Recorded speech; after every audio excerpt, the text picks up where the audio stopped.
Dios les bendiga, soy el pastor Gilberto Gutiérrez de la Iglesia Bautista Oreb de México DF. Me da mucho gusto saludarlos en este 23 de diciembre de 2020. Estamos a un día de la Nochebuena o de la víspera de la Navidad. Estamos en la serie navideña, hoy en el devocional número 25, que todo el mundo se contagie del amor de Dios.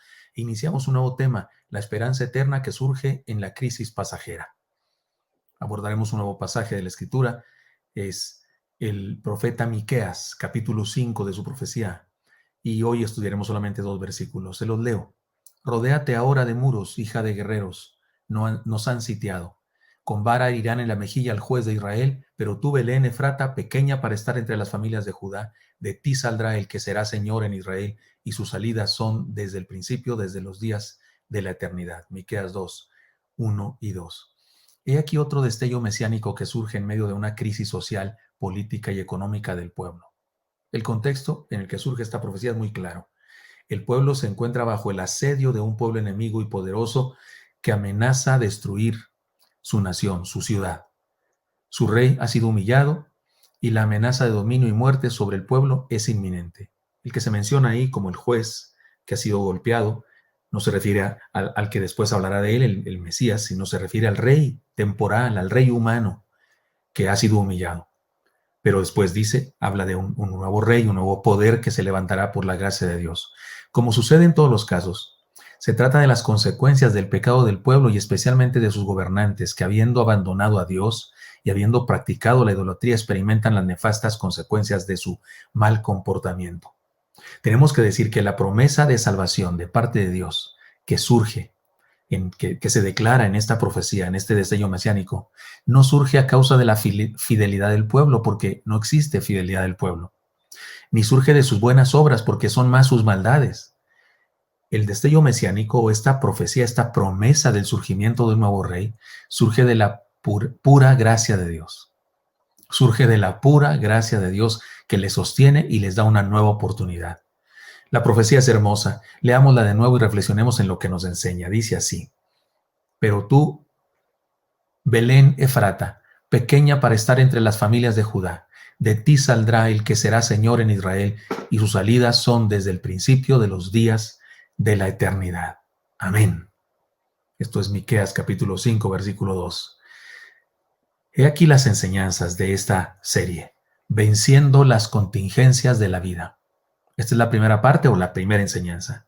Las contingencias se vencen por quien es el Señor y a pesar de quién somos nosotros. Sí, que quede claro, y lo digo una vez más porque en esta declaración misma está la enseñanza y con eso tendríamos, pero déjeme reflexionar un poco más en ello, pero se la repito, las contingencias se vencen por quien es el Señor y a pesar de quién somos nosotros.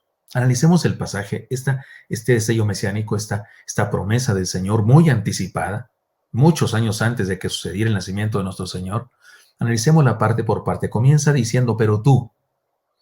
Según la gramática, esto es una conjunción adversativa y se describe como una palabra que define lo contrario que se haya descrito antes. Como si dijera a pesar de eso, o como si dijera en cambio, o en excepción, etcétera. Es decir, que de parte de Dios hay una promesa de intervención para revertir las consecuencias que se están viviendo. Se trata, otra vez, ya lo hemos dicho, pero otra vez hay que decirlo, de gracia pura. O sea, con Dios siempre hay un pero cuando estamos en tribulación. Cuando estamos en una situación difícil, como por ejemplo una pandemia, más o menos, si es pertinente para nuestros días, siempre habrá un pero de parte de Dios. Siempre habrá una declaración adversativa, o sea, una declaración que interviene para hacer que lo que se describe en la situación va a ser lo contrario. Luego dice, Belén Efrata, pequeña para estar entre las familias de Judá. La promesa no se basa en la grandeza de la aldea, la nación o la gente, sino en la grandeza del Dios que promete. Belén Efrata no es que sea una gran ciudad, una ciudad muy cosmopolita, una ciudad con muchas bibliotecas, una ciudad que tiene unas grandes universidades. No, es una aldea insignificante desde el punto de vista social, político y económico. Apenas si aparece en el mapa o tal vez ni aparece en el mapa. Sin embargo, la promesa viene de Dios y punto. No depende de la grandeza humana, sino de la grandeza divina. Y luego sigue diciendo, de ti saldrá el que será Señor en Israel. Aquí se declara la voluntad absoluta de Dios. Esto tiene que ver con la voluntad de un soberano. Aquí no hay democracia que valga. Está sobrevalorada la democracia el día de hoy, no entre nosotros y los pueblos, y que la democracia esto y que la democracia lo otro. Mire, el poder venga de quien venga, venga de uno solo, venga de una familia o venga del todos, sigue siendo, si es poder humano, sigue siendo peligroso, sigue siendo digno de desconfianza, no de confianza, sigue siendo no fidedigno, es decir, sin embargo, cuando la orden, cuando la voluntad de Dios se hace, entonces eso es digno de confianza. Y aquí hay una declaración así, que no tiene que ver con votación, no es que nos preguntó Dios, ¿qué quieren? ¿A quién quieren que les pongan? No, Señor. El ser humano siempre que elige, siempre que decide por sí mismo, le va mal. Aquí es una decisión de Dios, una intervención de Dios. Y luego dice, y sus salidas son desde el principio, desde los días de la eternidad. Lo estudiaremos más adelante, este pasaje, pero por lo pronto déjeme decir que nos deja bien en claro que el Señor que se describe es eterno. No se trata de un rey temporal que habría de levantarse, sino de uno eterno que viene de parte de Dios, un rey eterno y un reino eterno que viene de parte de Dios. Así es que no está hablando del reino solamente de los judíos, del Israel, no, está hablando de un reino espiritual, está hablando de su iglesia y está profetizando el nacimiento de Jesucristo nuestro Señor. Así es que este pasaje nos anuncia la primera Navidad, la encarnación de Dios, este rey eterno que habrá de surgir. Se trata sin duda de la profecía del nacimiento de nuestro Señor Jesucristo. He aquí entonces algunas enseñanzas para enfrentar los tiempos de contingencia. Número 1. Recordemos que si caminamos con el Señor, las circunstancias de crisis pueden revertirse. Sigamos creyendo y confiando. ¿Tenemos problemas ahora? ¿A qué le tenemos miedo ahora? ¿A la enfermedad? ¿A la recesión económica? ¿A la delincuencia que se levanta por donde quiera? ¿A qué le tememos? ¿A la confusión que hay en el mundo con respecto a si las vacunas, si sí o si no, si son buenas, si no son buenas? ¿Qué hacemos al respecto? ¿Cuál es la situación que enfrentamos? Bueno, pues déjeme decirle, siempre habrá un pero, un pero. Como si Dios dijera, hay problemas económicos, hay problemas de enfermedad, pero ustedes, mis hijos, si sigamos creyendo, porque Dios es un Dios que interviene con esa conjunción o proposición adversativa y nos hace ver que las cosas que se describen pueden cambiar radicalmente por su intervención. Luego, número 2, nuestro esfuerzo es importante y debemos hacer lo que nos toca, sin duda, pero no perdamos de vista que la victoria no depende de nuestras capacidades, sino del poder de Dios. Si analizamos la situación que vivimos y luego sumamos nuestras fuerzas, analizamos nuestras fuerzas, vamos a llegar a la conclusión de que no podemos. Pero no son solo nuestras fuerzas las que se suman, sino las fuerzas de Dios en nosotros.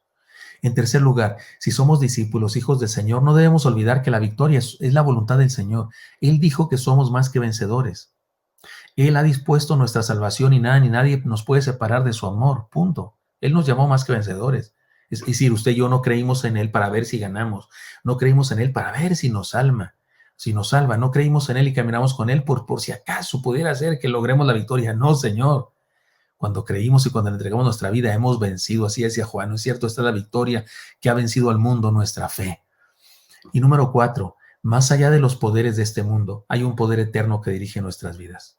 Por supuesto que en el mundo hay poderes, gobiernos, ideologías, el lobby de estas ideologías y de aquellas otras. Sí hay poderes y hay gente que habla de los Illuminatis y de ciertas familias poderosas que dirigen el mundo y que quieren controlarnos y que están haciendo unas vacunas para controlarnos y matarnos y no sé qué tanto. Oiga, no dudo que hay problemas en el mundo, perdón, y que hay poderes en el mundo y fuerzas que pretenden gobernar y dirigir, pero son minúsculas, son insignificantes comparadas ante el poder de nuestro Señor. Incluso Dios usa esos poderes, sin que ellos se den cuenta, usa esos poderes que se le oponen regularmente, pero los usa para sus propios propósitos. Así es que usted y yo confiamos en ese poder soberano, todopoderoso que supera a cualquier otro.